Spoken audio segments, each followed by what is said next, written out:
Sugeng Enjing berkah dalem, Bapak, Ibu, Saudara-saudari, rekan muda, dan anak-anak yang terkasih dalam Tuhan Yesus. Hari ini kita akan merenungkan Injil Matius bab 1 ayat 1 sampai dengan 17 tentang silsilah Yesus Kristus. Daftar nama tokoh-tokoh penting dalam sejarah bangsa Israel, mulai dari Abraham sampai dengan Yusuf dan Maria. Tertera juga sejumlah nama-nama pelaku yang tidak setia kepada Allah, seperti Yudah dan Tamar, Daud dan Batseba, istri Uria, Salomo yang pernah menyembah berhala, dan masih ada beberapa tokoh lainnya. Apa pesan yang bisa kita ambil di balik silsilah ini? Pertama, Yesus lahir dalam sebuah keluarga manusia dari garis keturunan tertentu yang memiliki latar belakang tertentu pula. Ada pribadi baik, ada juga pribadi yang kurang baik dari garis keluarga tertentu, dari leluhur yang tidak sempurna. Namun dari situ kita bisa belajar bagaimana Allah sungguh mencintai kita tanpa pamrih. Yang dipikirkan Allah hanya satu, yaitu keselamatan manusia. Melalui garis keturunan yang tidak sempurna, Allah mengutus putranya ke dunia untuk menyelamatkan orang berdosa. Tak ada yang sempurna di bawah kolong langit ini, tetapi dari yang tidak sempurna dapat muncul sesuatu yang benar dan baik untuk kebaikan umat manusia. Bapak, Ibu, Saudara-saudari, rekan muda, dan anak-anak yang terkasih, kita masing-masing juga memiliki garis keturunan. Kita ada di dalam sebuah keluarga yang mempunyai ayah dan ibu, kakak dan adik, nenek dan kakek, dan sebagainya. Mereka tidak sempurna, sebagaimanapun kita juga tidak sempurna, penuh kerapuhan dan penuh dengan segala kekurangan. Bapak Paus Fransiskus pernah mengatakan bahwa tidak ada ayah dan ibu, adik dan kakak, serta keluarga yang sempurna.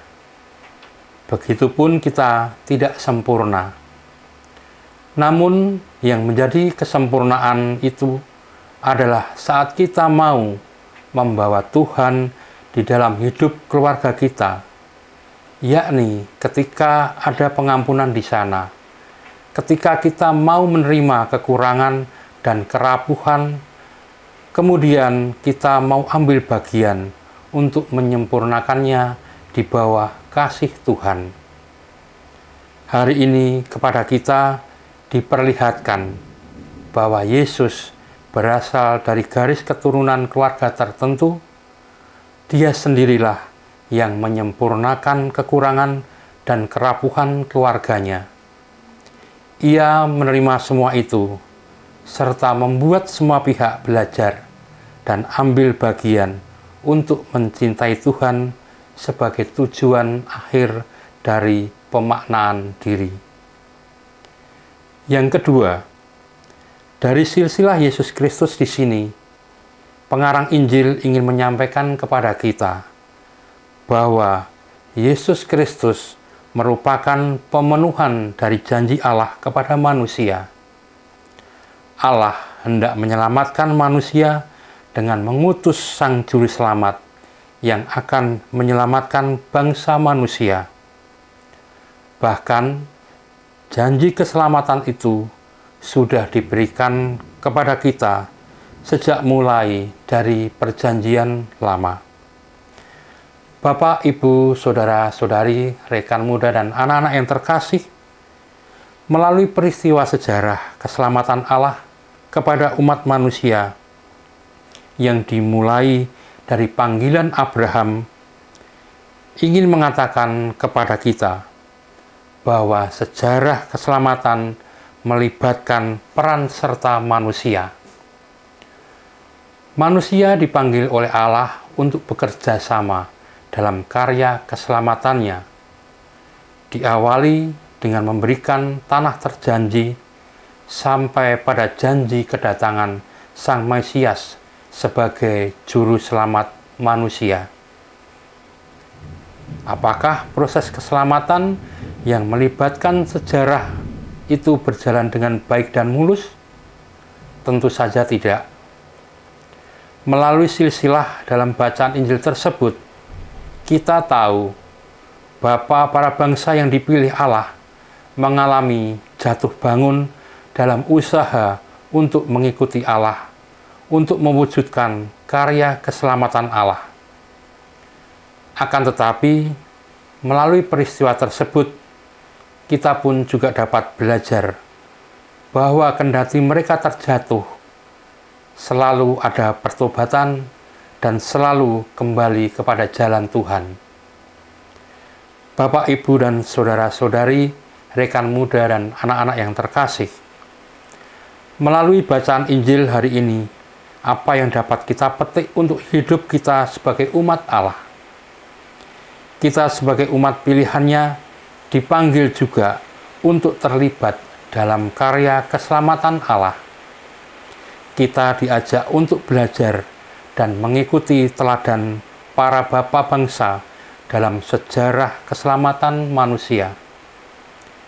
Kendati kita jatuh bangun dalam mengikuti Allah untuk menjadi perpanjangan tangannya, tetapi jangan menyerah.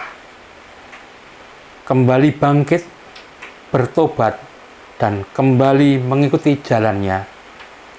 Sebagai pembawa kabar sukacita, Tuhan tidak akan membuang kelemahan-kelemahan kita, tetapi Tuhan akan tetap mendampingi kita dalam setiap usaha kita untuk mengikuti jalannya. Jatuh bangun merupakan sebuah proses untuk mencapai keselamatan. Minggu Advent ketiga ini kita diajak untuk mengarahkan hati kita kepada sesama dan kemudian membangun jembatan kasih kepada mereka. Dalam kesempatan ini, mari kita melakukan tindakan kasih yang sederhana, yang bisa kita mulai dari keluarga kita masing-masing, dengan memberikan perhatian pada hal-hal yang kecil dan sepele. Orang tua, anak-anak, suami istri adalah pribadi-pribadi yang dianugerahkan kepada kita.